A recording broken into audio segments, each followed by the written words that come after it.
Welcome to the Missing Ingredient Podcast with CJ Bruce, where food and beverage founders, operators, and experts share the real strategies behind building successful brands.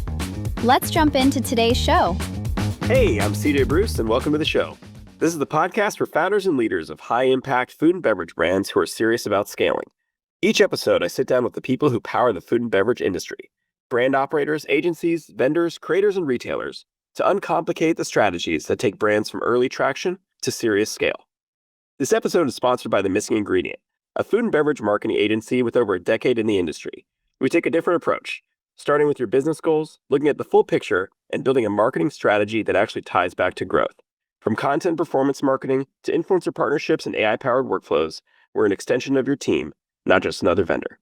Learn more at themissingingredient.com. Now, before introducing today's guest, I want to give a big thank you to Fred Hart, who introduced us. You can check out his website at fredhart.com, and he specializes in CPG branding and strategic package design, helping brands stand out at retail. Now, for today's guest, Seth Bahler is a fifth-generation dairy farmer and CEO of Oakridge Dairy, where he's helped grow his family farm into a premium dairy brand focused on quality, innovation, and direct connection with consumers.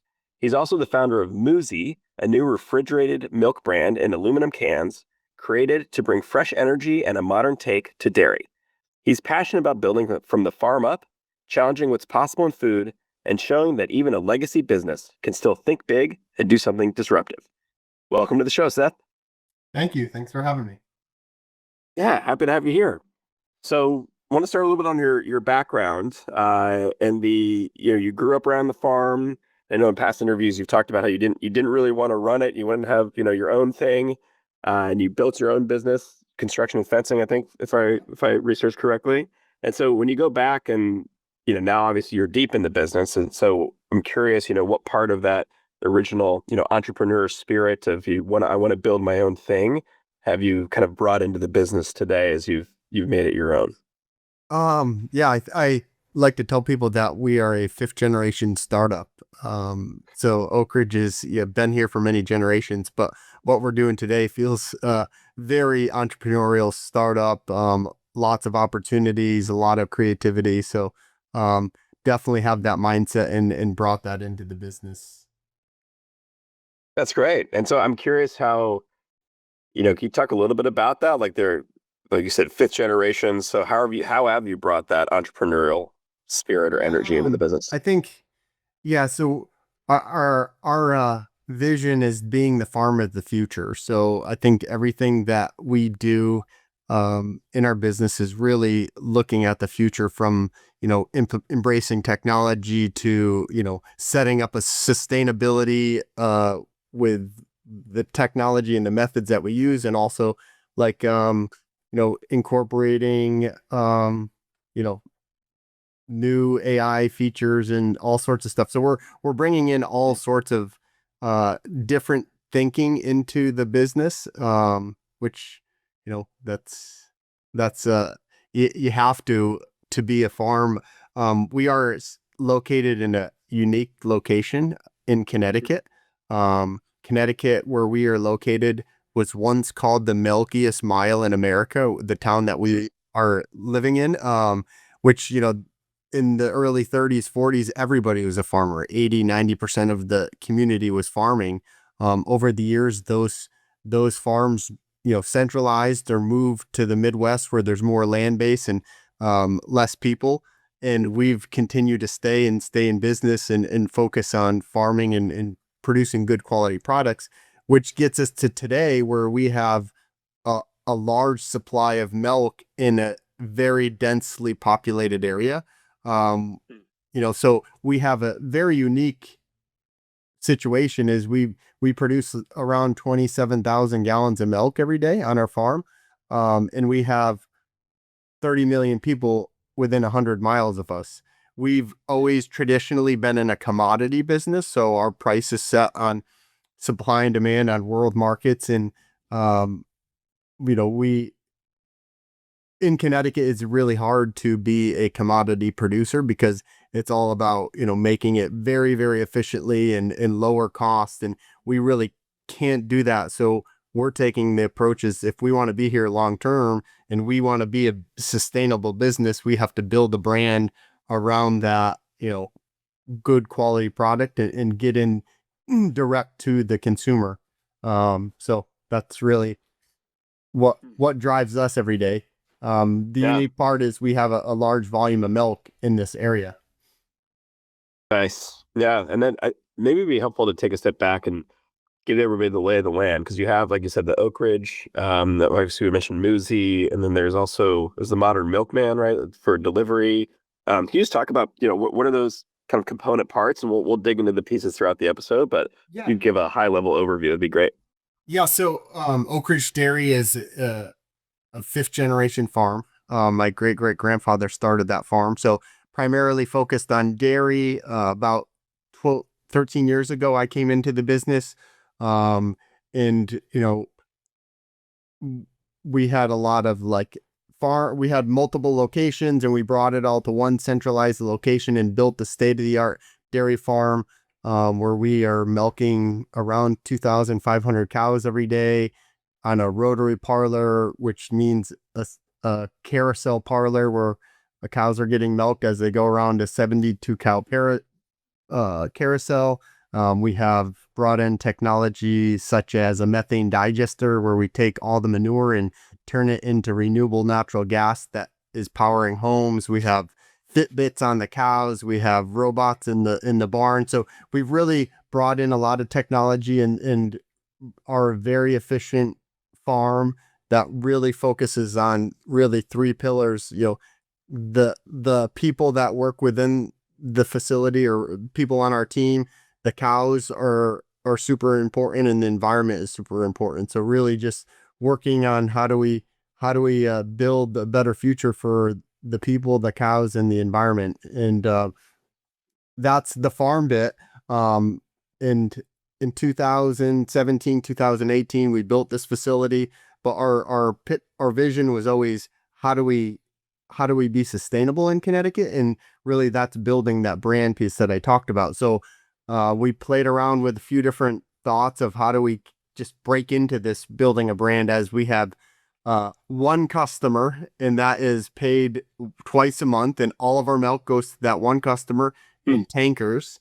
And then we always have a demand for our milk. There's always a place to go with it, but the price is always fluctuating on commodities. So if something trade is off in the global economics, it affects our price. So we were with one customer who said, how do we start breaking into that branding piece and start getting into dabbling into what will it take? And the thought came to us is, people are buying home delivery, and let's take a chapter from the past of home delivery Milkman and put some technology around it that we can build an app and a website that people can order online, subscription based, and take the old concept and put some technology. So we started bottling some of our milk under the Oakridge brand, and we started a third company called the Modern Milkman. And we started delivering in 2019, and we got several hundred customers over 19, and it was more just, we had one guy that we hired. He'd pick up the milk from the farm, bring it to a plant that we rented, bottled the milk on a Monday, bring it back and delivered Tuesday, Wednesday, Thursday.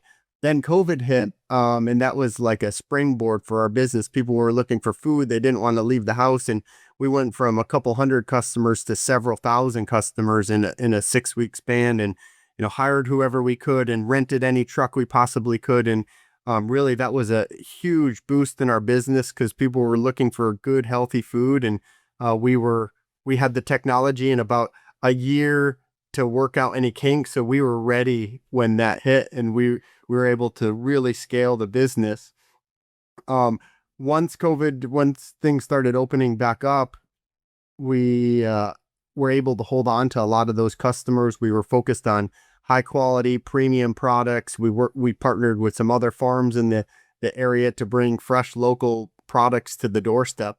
So over the course of a couple of years, we were able to hold on to those customers. 2021 to 22, 23, we ended up partnering, which is another crazy story. But we when we started in 2019, there was a company in the UK that started the same business, same concept and same name. They were modernmilkman.co.uk. We were modernmilkman.com.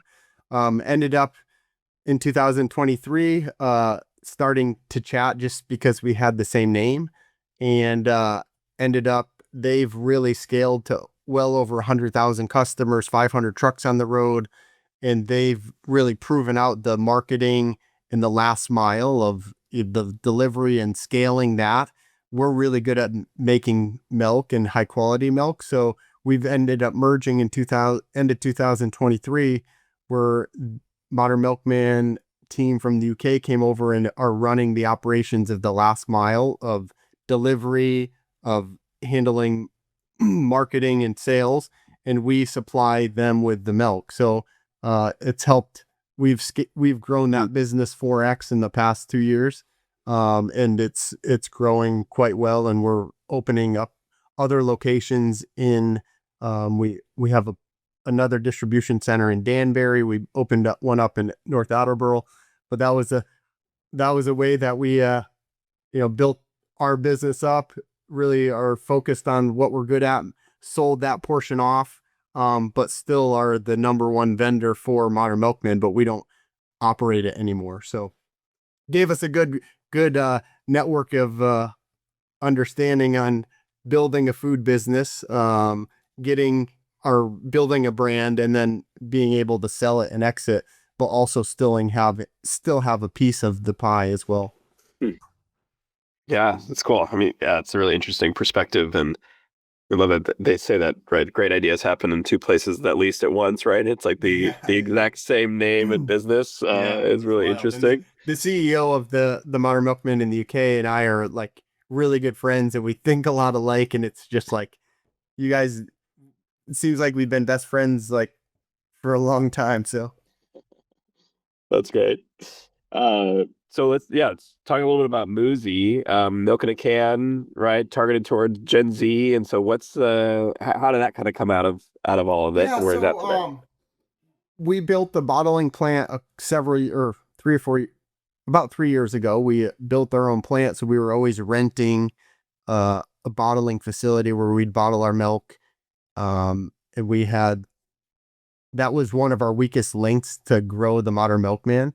So we've been working on designing and building a plant for several years. Well, we finally got it up and going a few years ago, and it gave us the ability to, scale our brand and getting into more retail space of Oakridge Dairy. But one of the things is Oakridge Dairy is really like a regional, the Northeast. We want to really build a premium brand in the Northeast. We're glass bottles, so it's a really premium product. And we wanted the ability to scale that farther than the Northeast. So looking at different options, looking at different packaging, and I think it was 1 week I had someone tell me about Liquid Death, and I went right to the grocery store and bought one. And they're like, they can sell water in a can, and I was just thinking like we could sell milk in a can. And looking around, has it been done before? And really, the fresh, good quality milk has not been put in the can the way we are doing it. There was a few protein drinks that have been in a can, but really there's never been like good chocolate milk or good flavored milk in a can. So really seeing what they did with water in a can, like we can definitely do that with milk. And so that started us down the process of how could we do this? So we bought a bunch of used equipment and been working behind the scenes for the past year and a half of trying to get it approved through the FDA to allow us to put milk in a can, because we're a grade A milk plant, and we just see a need for making milk cool. It's kind of something that like traditionally over the past 50 years, you'd see a gallon of milk on the table.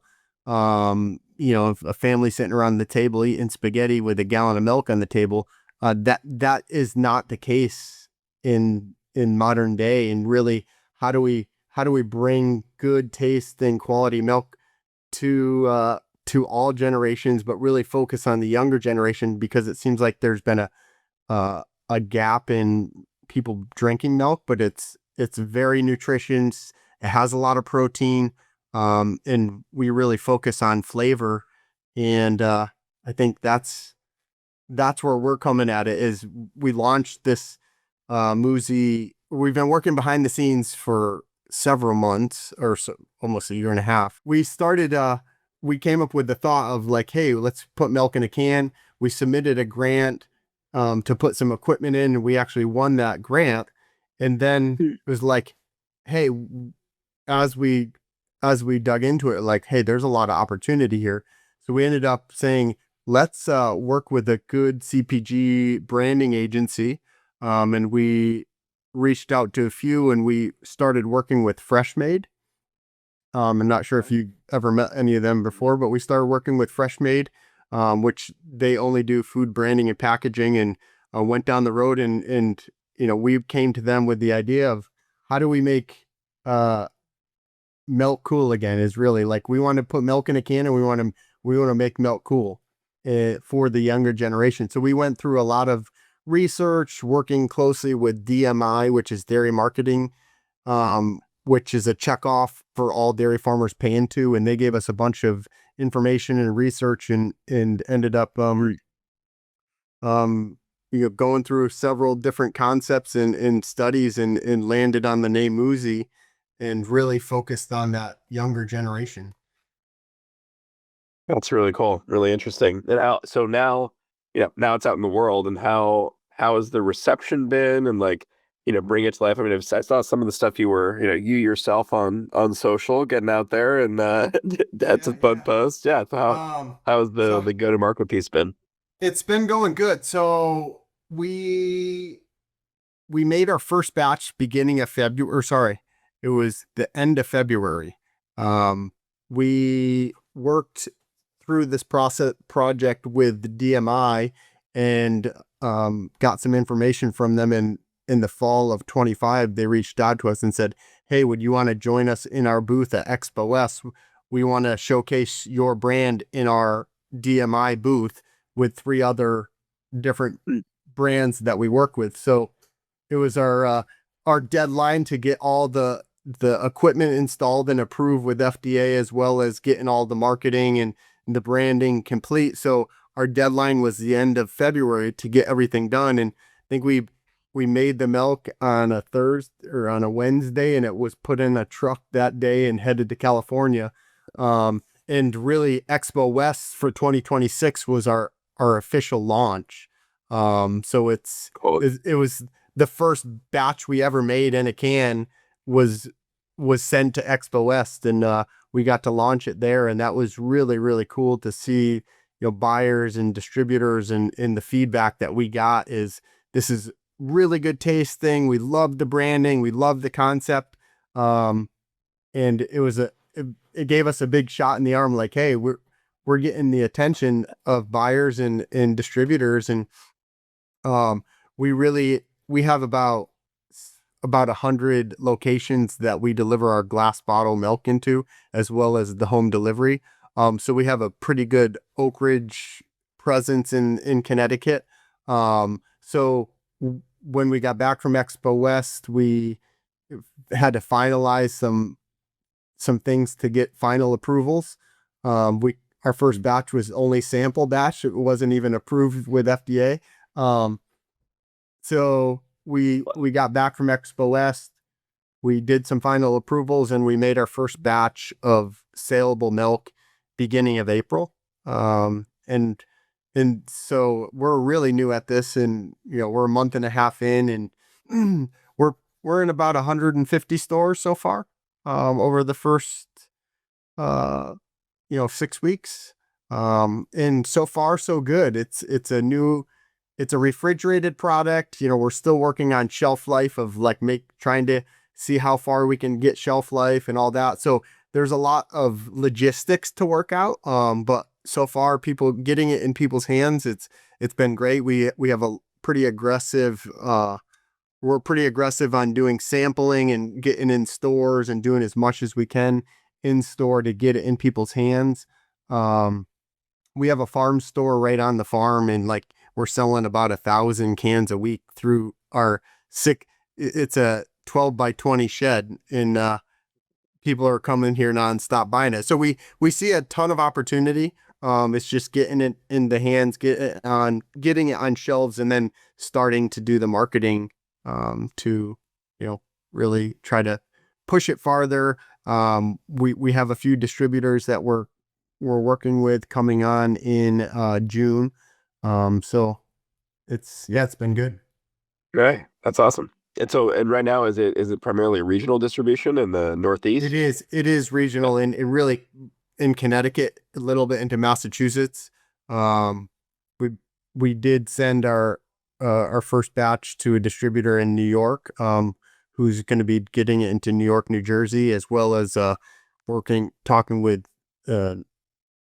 distributor Rainforest, who's going to hopefully get us all the way from Maine to Miami as the goal as we scale. But we want to make sure that we can be able to provide them with a good service and a good product. So,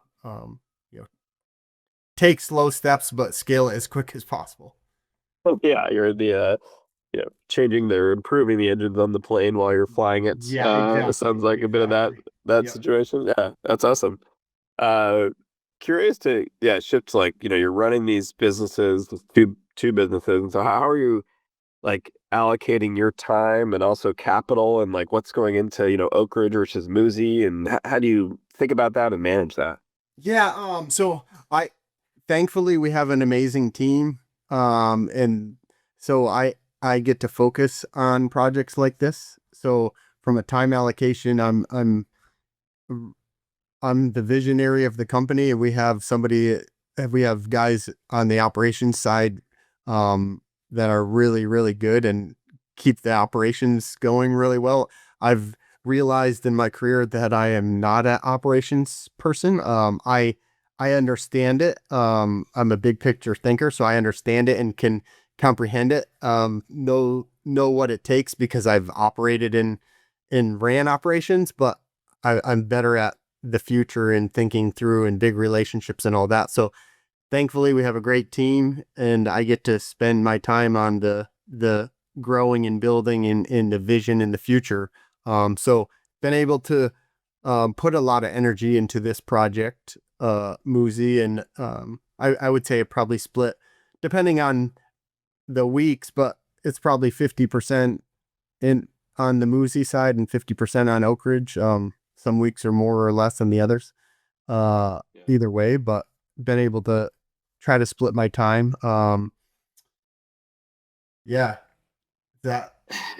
Yeah, and then I'm curious on like time allocation. What about capital allocation? As you talked about, you did a lot of investments in Oakridge and modernizing it, and all the Fitbits on the cows, which I want to get back to. But in terms of rolling out, or that the operations team is kind of handling some of that with Oakridge, and you're focusing on how that structure looks from like the capital side is if couple things on capital. So we did do an expansion on the dairy and put a state-of-the-art facility in. We built a brand new bottling plant. So we've put a lot of investment into Oakridge.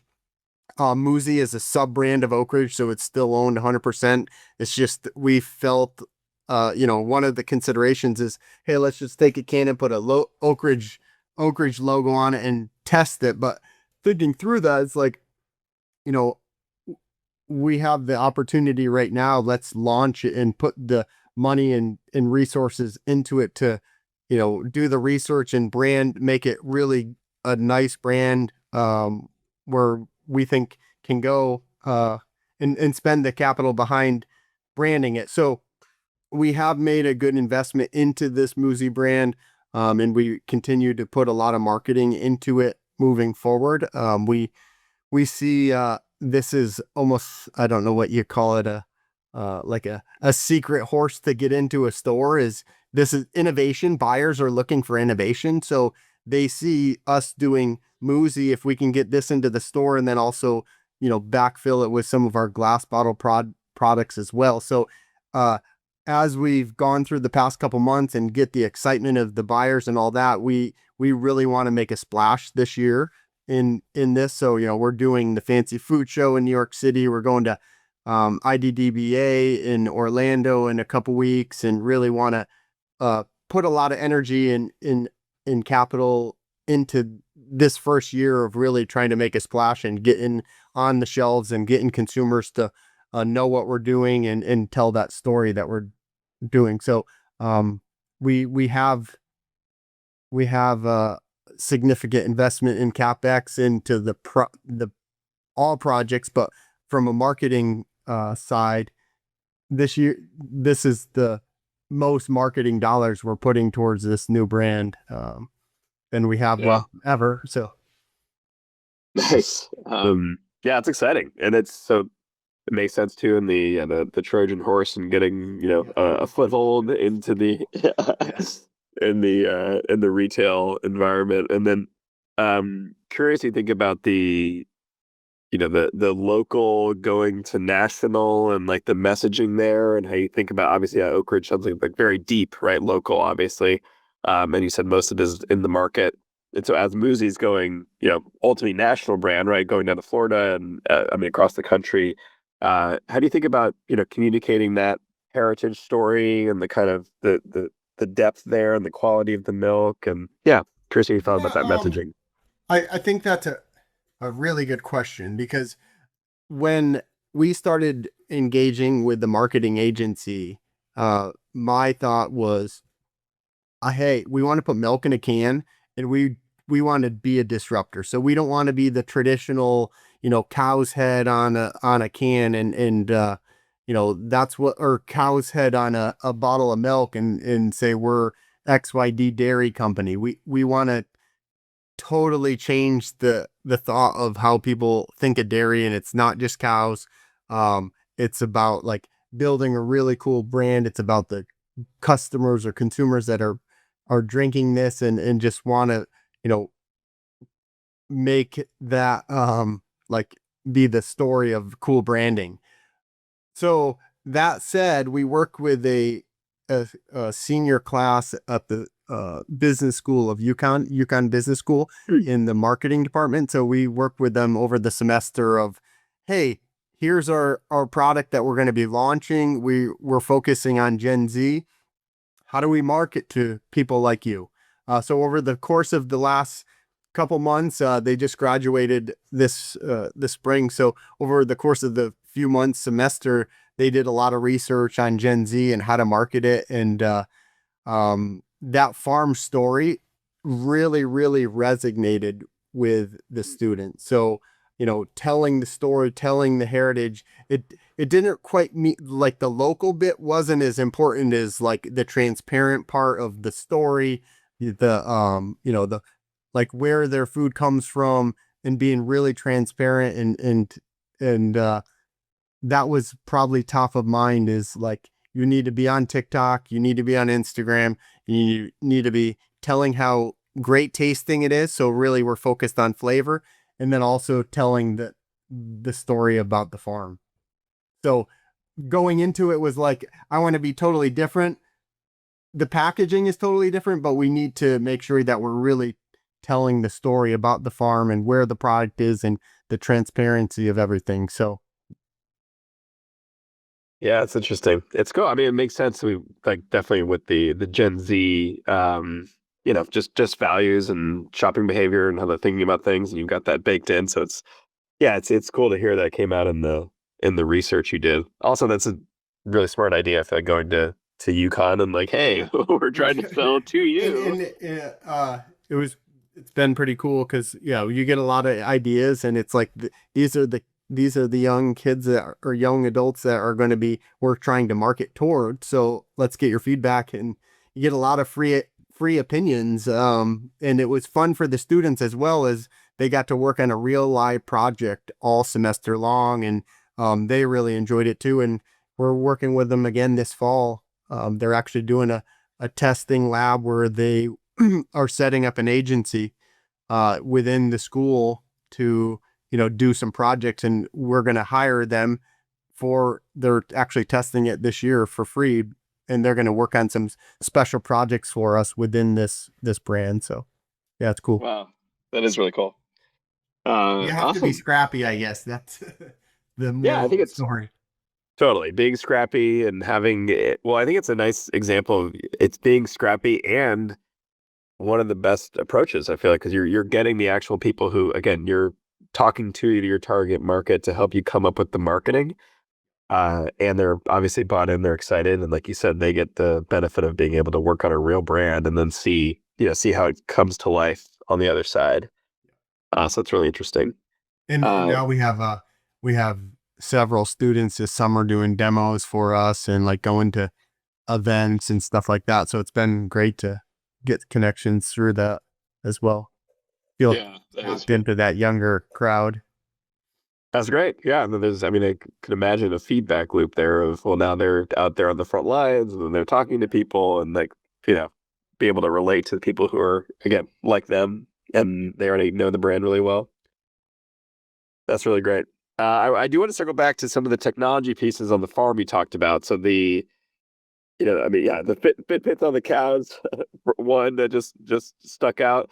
But also AI is something, we ask every guest about this, something that we're, heavily invested in and think it's, impacting, I mean, our industry, but every industry in ways large and small. And so at a high level, I'm curious how, AI is impacting, your work both on the farm and how you're thinking about Moozy.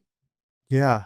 So starting with the Fitbits for a cow is yeah, each cow has a pedometer on her neck, so we know how much she's walking, how much she's eating, how much she's laying down. And I think it's really AI. It's taking each cow, learning her rhythm, running an algorithm so the Fitbit learns each individual cow.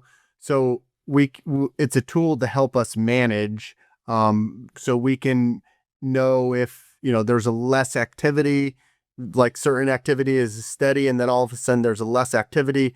We'll catch her sick 3 days before you'll see visual signs. Cows can't communicate, so it's a way for uh, us to manage and have the right tools to be proactive on health and making sure that she's happy, well, we are taking the best possible care for our animals. So, having those tools is super important. As for AI, you know, we dabble in it in all aspects of the business.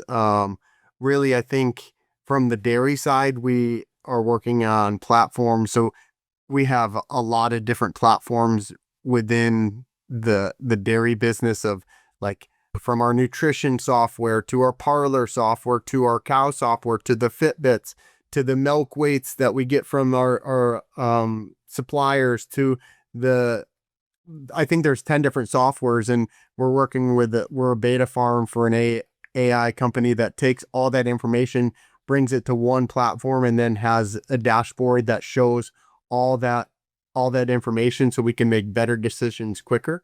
Uh, and also it's like every morning we get a 4-minute podcast of taking all that information, articulating it in a way that our managers can listen to that 4-minute podcast on their way to work. And it's very detailed of like what they should be working on, what they should be checking, based off of all the information it's getting fed. So that's a really cool part on the dairy side. From an AI side of we're dabbling in like what it takes, from like a financial reportings and a production and processing standpoint of how do we streamline things. So, you know, then really digging into Claude and seeing what it can do for us from a financial reporting side.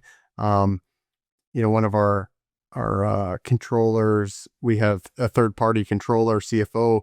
She moved to a different company, so we've been running without one, and it's like, you know, we put all the reports and everything that we do in Claude, and it's like amazing what that can do for us. So really embracing it in a few different areas, but probably not using it nowhere near what the full potential could be, but really excited about it.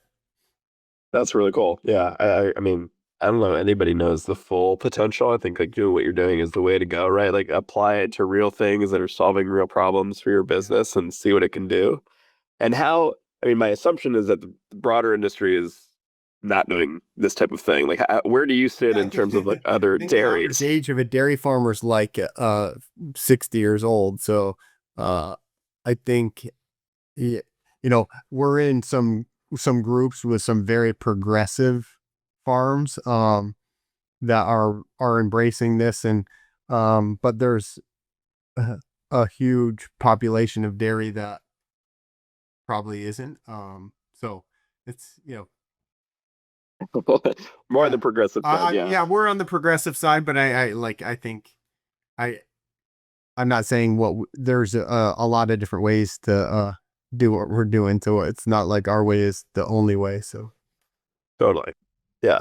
That's really interesting though. I think it's the way that we feel our future needs to be run. But if we're in the middle of Kansas, uh, it's going to be different, because Yeah. they don't have the population, but they have the land base to grow and grow more cows and grow more feed. We don't have those abilities. So growing a brand and working that in our growth plan is what we're focused on. Yeah. No, that makes sense. Um, I have one final question to get to, but before I get to that, I want to make sure to point people to all the places to find you.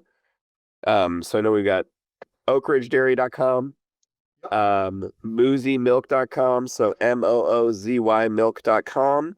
Is there anywhere else that you'd recommend people go to, learn about the companies or you?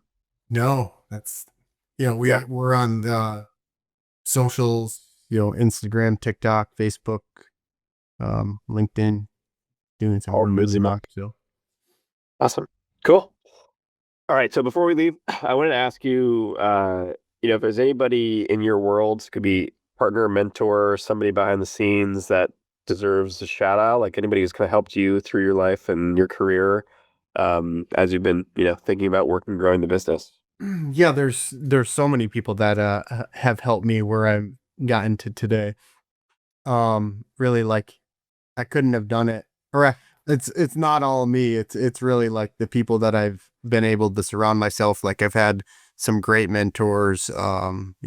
Early on in the farm, like our family was going through a lot of struggles of, like, it's a family business, it's 4 generations, what's the succession of the 5th generation and all that. And that, I had some mentors that have come alongside and helped on the family transition, and gave a lot of advice. I had one farmer from Minnesota that gave me a lot of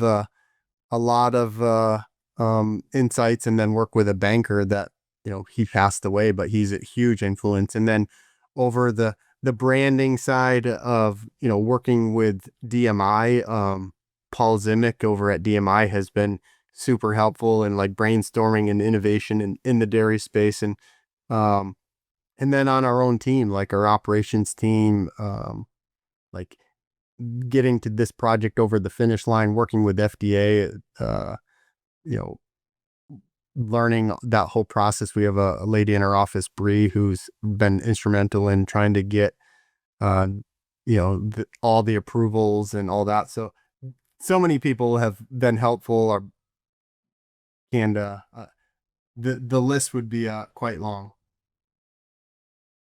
Oh, that's great. Appreciate it, Seth. All right. We'll be talking to Seth Bahler, CEO of Oakridge Dairy. Be sure to check him out at oakridgedairy.com as well as moozymilk.com. And you can follow Moozy Milk on Instagram at drinkmoozymilk. Seth, thanks so much for being on the show. Yeah, appreciate it. Thank you. Thanks for listening to the Missing Ingredient podcast. We'll see you again next time, and be sure to click subscribe to get future episodes.